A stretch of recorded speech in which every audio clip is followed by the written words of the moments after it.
The phone rang once, Twice. by the third ring, Destiny's hands were shaking because she recognized that number. The one she had blocked, the one that belonged to a man powerful enough to make governments flinch and jealous enough to make her disappear, just to keep her close.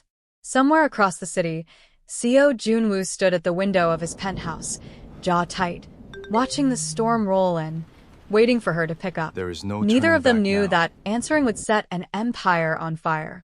Welcome to Afro-Korea TV. Please like, share, and subscribe. 3 weeks earlier, Lagos hummed with heat and noise the night Destiny Adeyemi walked into the Seo Group's regional gala Cheers to wearing an a borrowed amazing dress night. and a debt This view she is couldn't afford. absolutely breathtaking. She wasn't there for the champagne or the skyline views. She was there to save her father's failing construction firm, one signature away from losing everything to a hostile buyout, a buyout run by a man the tabloids called the iceberg of Seoul. She'd rehearsed the pitch in the mirror that morning. 3 minutes, calm voice, no begging. She just had to find him. She found him by accident instead, in a private corridor where the noise of the party faded to nothing. "You're lost," he said, not looking up from his phone. "I'm exactly where I need to be," she answered, chin lifted, refusing to shrink. He looked up then. Something in his eyes changed, a flicker, quickly buried, like a man catching himself before a fall. Seo Junwoo, 34, ruthless, unmarried, feared in 3 languages, had not been surprised by a woman in years. He was surprised now. "You're Adeyemi's daughter," he said. It wasn't a question. "And you're the man trying to bury him." She didn't blink. "I came to ask you not to. People don't usually ask me things in corridors. People don't usually get 5 minutes with you in a boardroom either. I'll take what I can get." For a long moment he said nothing, simply studied her the way he studied balance sheets, for the crack, the weakness, the place to press. He didn't find one. What he found instead was a woman standing her ground in a room built to make people kneel. "5 minutes," he said finally. "My office. Tomorrow. 8 a.m., don't be late." He walked away before she could answer, and Destiny stood alone in the corridor, heart pounding for reasons that had nothing to do with her father's company. The next day, she arrived at 7:58, and he made her wait until 8:15 anyway, a small cruelty, a test. She didn't flinch. When he finally called her in, she laid out the numbers without a single tremor in her voice. The jobs at stake, the contracts already half-built, the workers who'd been with her father since before she was born. Junwoo listened without interrupting, which unsettled her more than a rejection would have. When she finished, he was quiet for a long moment. "I'll review it," he said. It wasn't a yes. It wasn't a no. But that night, alone in his penthouse, he pulled her father's file again, at 2 a.m., long after any reasonable business hour, and told himself it was due diligence. It wasn't. He'd read every line twice already. He was reading it a third time, because somewhere in the margins of spreadsheets and site reports, he kept hearing the shape of her voice. Later that night, Destiny's phone rang. An unknown Korean number. A calm, clipped voice on the other end offered her father's company a lifeline. A partnership, not a buyout, on the condition that she personally oversee the arrangement from the Lagos office. "Who is this?" she asked. "Details in the morning," the voice said, and hung up. She didn't sleep that night either. A few days later, she walked into Seo Group's Lagos office for her first day and froze at the sight of him behind the desk, sleeves rolled, tie loosened, looking entirely too comfortable in a city that wasn't his. "You," she breathed. "Me," he said simply, and for the first time in years, he almost smiled. Working beside him was supposed to be simple. It wasn't. Junwoo found reasons to keep her close. Late meetings that ran long past sunset, a driver sent to her apartment for safety without being asked, a coat draped silently over her shoulders during a sudden downpour before she'd even registered the rain. He was a man who had built an empire on control, discipline, distance. Around her, all 3 kept slipping through his fingers, and it terrified him exactly as much as it thrilled him. By the end of the week, his assistant, Hannah, noticed it first. The CEO, who never rescheduled anything, had rearranged his entire calendar 3 times to accommodate meetings that conveniently included Destiny. "You're staring again," Hannah murmured once, sliding a folder across his desk. "I'm reviewing," Junwoo said, not looking away from the glass wall where Destiny stood laughing with one of the site engineers. "Sir." "You're staring." He said nothing. He didn't need to. The following Monday, a junior executive named Tund leaned too close to Destiny at a briefing, complimenting her dress, letting his hand rest a beat too long on the back of her chair. Across the table, Junwoo's pen stopped moving entirely. "Tund." His voice cut through the room like a blade before he even seemed to realize he'd spoken. "My office. Now." The room went silent. Destiny caught the flash of something dark and possessive in his eyes before he mastered his expression again, smoothing it back into the practiced neutrality of a man who owned the building they were standing in. She told herself it meant nothing. She was wrong. That evening, she found him on the office terrace, arms crossed against the wind, staring out at a skyline that wasn't his own. "You didn't have to do that," she said. Embarrass him like that, in front of everyone. "He touched what isn't his," Junwoo said, low and even, before something flickered across his face, surprise, almost, at his own words, as if the sentence had escaped without permission. "And what exactly is yours?" she challenged, heart hammering. He turned to look at her fully then, and for a moment the iceberg of soul looked less like a man carved from ambition and more like a man standing at the edge of something he couldn't calculate his way out of. He didn't answer with words. He answered by closing the distance between them until she could feel the heat of him, until the noise of the city fell away and there was only his breath and her pulse and the terrifying, thrilling certainty that he was fighting himself not to touch her. His hand rose, hesitated an inch from her cheek, and stopped. "Not yet," he murmured, almost to himself, and stepped back into the dark, leaving her breathless against the railing, wondering what yet meant, and how long she could survive waiting for it. A few days later, the whispers began. Word had reached the Seoul office that their untouchable CEO was distracted, and distraction, in that world, had only one acceptable explanation: a woman. Rumors twisted quickly. That CEO Junwoo was compromising the company for an unqualified foreign hire, that favoritism was rotting the Lagos partnership from the inside. His cousin Min-jae, polished, ambitious, next in line if Junwoo ever stumbled, heard the rumors and smiled for the first time in months. He began quietly building a file, gathering names, waiting for the crack he could finally widen into a fracture. Destiny felt the shift immediately.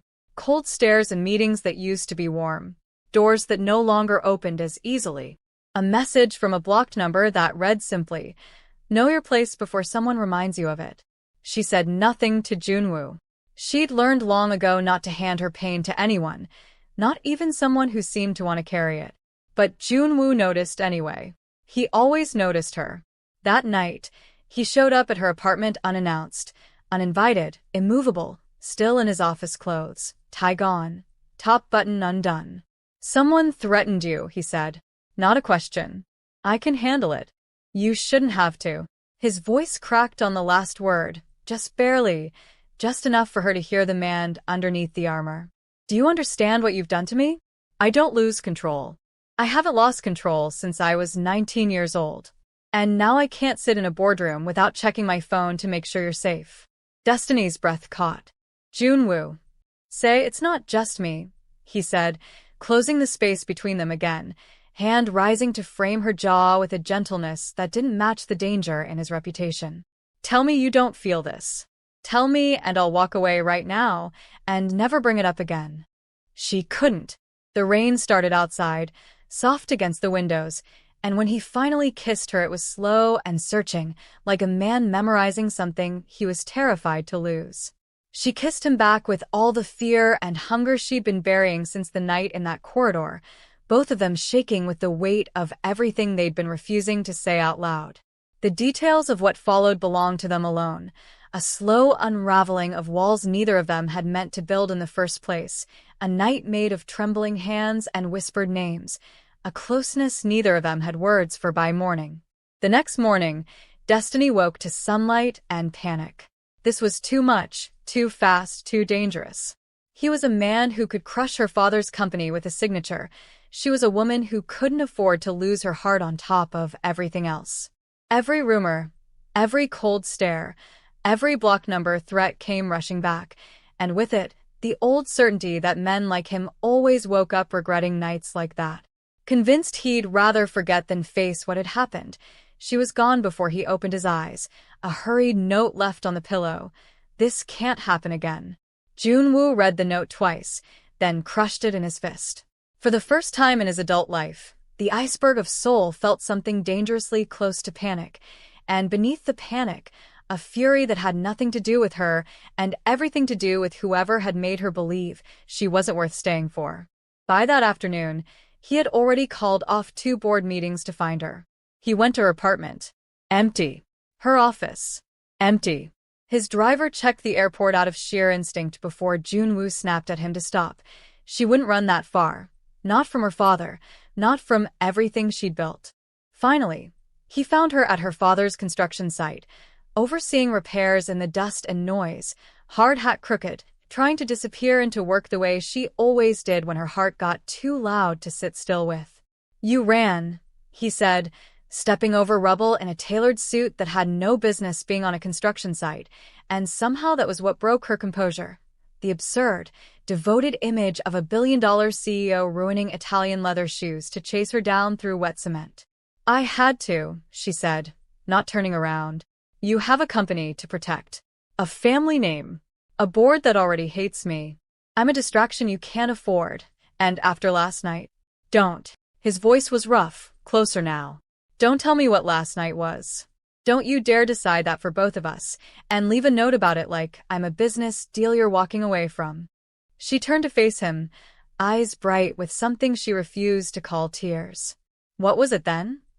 "The first thing in my life that's ever felt like it was mine to protect," he said, "instead of something I have to control.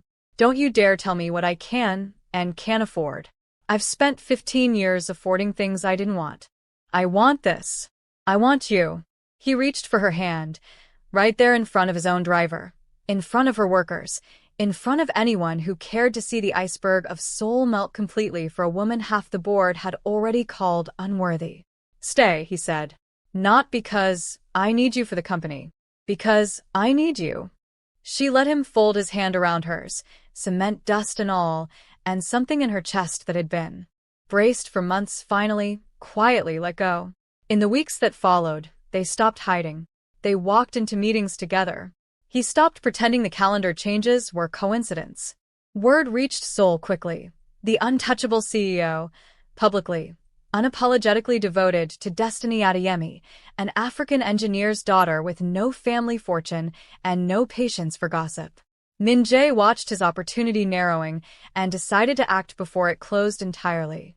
He began feeding falsified financial records to 2 sympathetic board members, framing Destiny's father's company as a front for fraud, invoices altered, site reports doctored, just enough truth mixed with lies to make the story survive a first glance.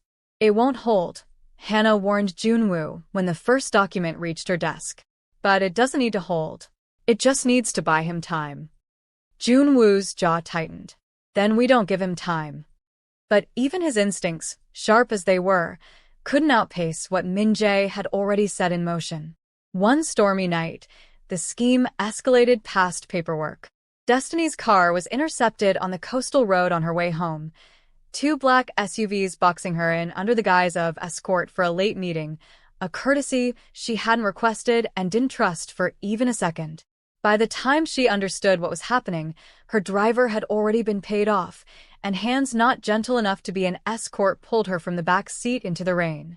She was taken to a private dock warehouse outside the city, phone confiscated, told plainly, sign the documents, surrendering her father's company, or disappear entirely into a story about a foreign woman who simply decided to leave the country without a word. She refused. Even soaked, even shaking, even with her wrists bound to a metal chair under humming fluorescent light, Destiny refused, because some things mattered more than fear.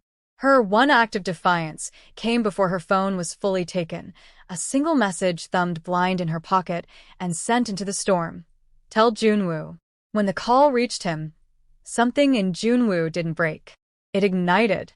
The iceberg of Seoul, the man who never raised his voice, who negotiated hostile takeovers over breakfast without blinking, became something else entirely, a man who mobilized his company's entire private security network in under 10 minutes, called in 2 decades of favors he'd never once cashed, and personally boarded a boat into the storm because no employee, no bodyguard, no wall of money was going to stand between him and the woman he loved. "Sir, it's not safe to go yourself," his head of security warned.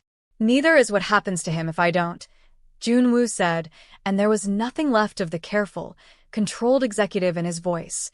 Only a man running out of patience for the world standing between him and the person who mattered most. The crossing took 40 minutes that felt like years. He didn't speak. He didn't need to. Every member of his team had seen him calm under fire before. None of them had ever seen him like this. Hands clenched, jaw locked, eyes fixed on a horizon he was willing through sheer will to arrive faster. He found her at the dockside warehouse, defiant even with her hands bound, glaring at Min-jae with a fire that had clearly kept her alive through worse than this. "Let her go," Jun-woo said, voice deadly quiet as he stepped through the doorway, rain still dripping from his ruined suit, "and I might let you keep your name."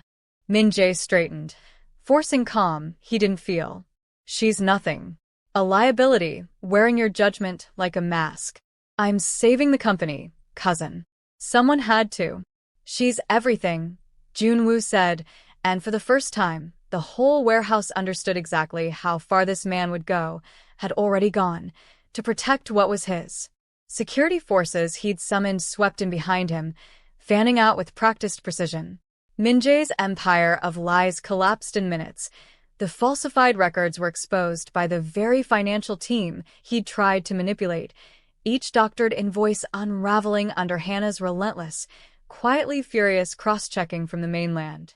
Jun-woo crossed the room in 3 strides and knelt to cut the ties from Destiny's wrists himself, hands shaking, not from fear of the danger now past, but from the sheer force of relief crashing through him. "I told you," he murmured against her hair, pulling her into him as if letting go even an inch might undo everything. "You're not a liability. You're mine to protect." "I meant it. Every word." "I know," she whispered back, gripping his ruined jacket like an anchor, finally letting the tears she'd refused to give Min-jae fall freely now that it was safe to. "I know now." Behind them, security led Min-jae out in silence, his ambition finally smaller than the truth. In the months that followed, the truth cleared her father's name entirely, and the partnership that had begun as a hostile buyout finished as something neither of them could have predicted, a company rebuilt on trust instead of leverage. Min-jae was quietly removed from the board, his schemes buried under the scandal he himself had created. The tabloids that once mocked Jun-woo's distraction now ran photos of the CEO who had crossed a storm in ruined leather shoes to save the woman he loved, and slowly, the story did what real devotion always eventually does. It won people over. Destiny's father, once wary of the man circling his daughter, shook Jun-woo's hand at a small dinner and said only, "Don't make me regret this," to which Jun-woo answered, without hesitation, "You won't.